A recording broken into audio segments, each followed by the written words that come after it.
readers, my name is Monique Snyman and I'm an assistant editor for Booktrib.com. Today I have the pleasure of speaking with author Gudrun Cuillo to give us some insight into her latest book, Casalvento, House of the Wind, where romance and family secrets converge in the enchanting hills of Tuscany. Gudrun's book is one of the selections available in Booktrib's book club program for November, and I'm very excited that she was able to find a few minutes out of a busy schedule to talk to us today. Welcome. Thank you for having me. Thank you so much. I'm So- really excited to be on this program and to be chosen for this book club for November. So We're so excited that you're part of it. thank you.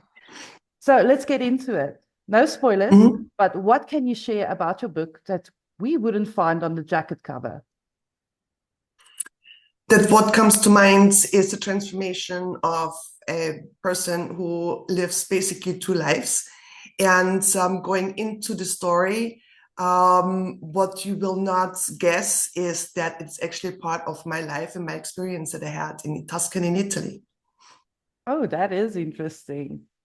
Yep.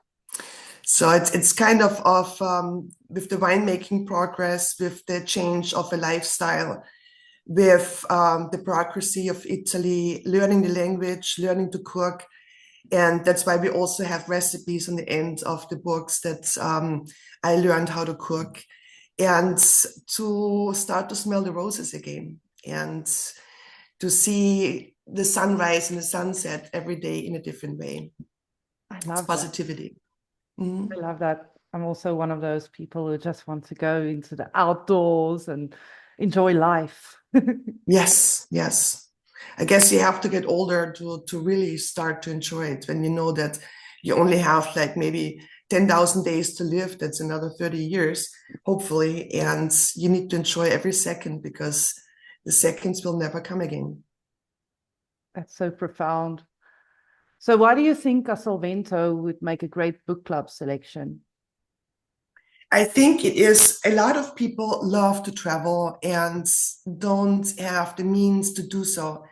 So I believe that my description of the book, the countryside, the living, the family holding together, and the wine, the drinking, the winemaking, all of this is like you are being transformed without the passports to Tuscany. And Tuscany is just an absolutely beautiful place that I'm so fortunate to be able to live there and to experience every single day the beautiful days that come and the work that comes with it. That does not become work anymore because it's like you do everything with joy. You cannot wait to wake up on Monday and to go back to work. Versus when you are in a working environment, everything goes so fast, especially here in the United States, because everybody is so much more work-oriented. And so my job was to open the bottle and have the genie of Tuscany come out for you to enjoy. With, of course, a bottle of red wine next to it when you read it out loud.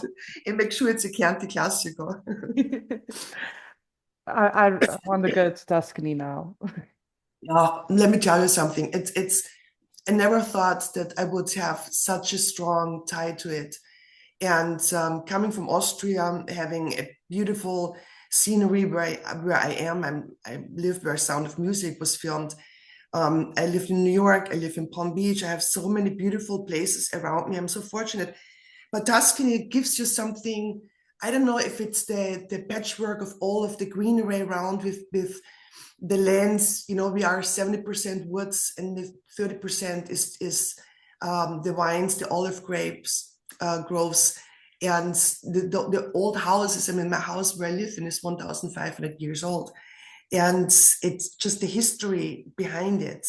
It's amazing.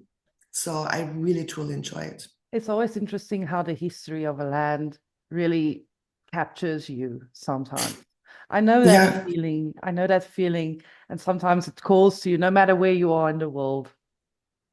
It's you walk around with open eyes, and I'm surrounded by hedges that are made out of laurel, And you think when I go here shopping, you pay like $3 for leaves, and I have tons of it.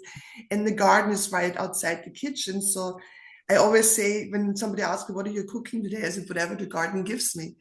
And yeah, it's just it's a wonderful life. And I would like to bring this happiness that I feel when I'm there to my readers. I'm sure you will. So, next question. What's the best book, fiction or non-fiction, that you've read in the last year and why? So I read a lot of books. I cannot really answer this in a perfect way because I speak English, German, Italian. So my first language is German, and my mother always said, you need to read German books. So I read a lot of books.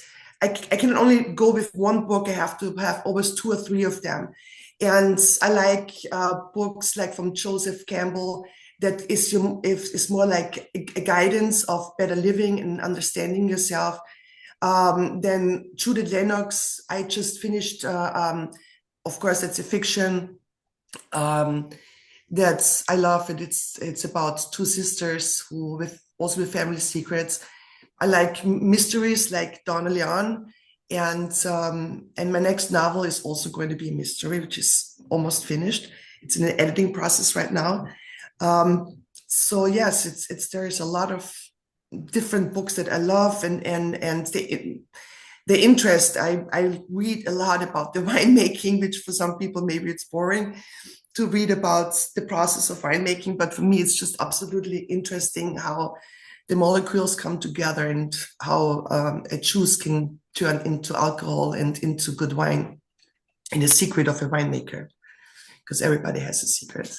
Well, I'd love to talk to you more about books and wine, especially yours. Yes. But I promised readers 5 minutes, so we'll have to wrap this up so they can go read your book. Okay. Yes, absolutely. Thank you so much for spending some time with us. Thank I you. appreciate it. And I hope I get to get some feedback of what the people think about the book. So, of course, of course. For more information about Gudrun's book, please check out the book club page on the booktrib.com website. Until next time, bye.